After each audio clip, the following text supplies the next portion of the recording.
What is going on, everybody? It's Mr. Uzi here, and today we are investigating some common troubleshooting tips that you can use when troubleshooting the Wi-Fi in your house.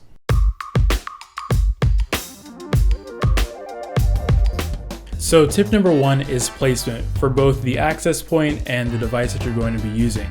Now in this house, it's a two-story house, so finding the ideal placement for the access point is not necessarily easy. One, because the cable hookup is only in one location in the house, so that kind of limits how much or where you can place the wireless access point without using an extremely long cable. So placement of the access point is one. Also, placement of the device that you're going to be using is the second one. Now, ideally, you want to be as close to the wireless access point as possible, but again, in a large environment, you're not always going to be able to do so. So we're going to do a little bit of tweaking, bring in a little extra hardware to see what kind of improvements we can make on this wireless network. So right now we are using two wireless access points. One is handling the 2.4 gigahertz spectrum and the other is handling the 5 gigahertz spectrum. Now the reason why I'm using two is so we don't overload one or the other. Originally, the router that Comcast gave us would seem to be overloading it some. It was resetting and restarting and dropping connection on both the 2.4 gigahertz and the 5 gigahertz. So I had an old 2.4 gigahertz modem lying around, so I had that handle all the 2.4 gigahertz signal and left the Comcast provided modem slash router slash access point to deal with the 5 gigahertz spectrum, and that seems to be working for only my computer because it's the only one in the house that runs on the 5 gigahertz spectrum. Lucky me.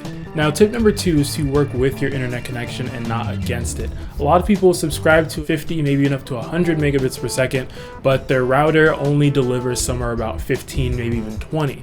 Now when you're buying a wireless access point or a router, or even a wireless adapter, you want to make sure that the actual rated throughput or speed of the connection is capable of providing what your internet service provider is giving you. So if you have a 100 megabit connection coming in from the wall, but you only have a 50 megabit connection to your computer or your phone or whatever device you're connecting via Wi-Fi, you will only get at maximum 50 megabits per second, and you're losing about half of what you're paying for. What you want to pay attention to is the devices that you're using to connect to Wi-Fi and the devices that you're using to produce the Wi-Fi. Now in this case, this isn't exactly a wireless router, this is an access point or even a repeater, but it can act as one if necessary.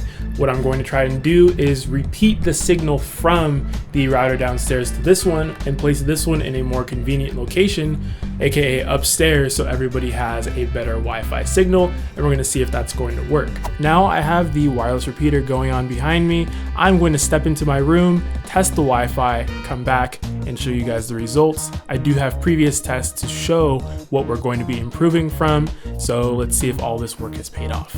So it looks like it was a success.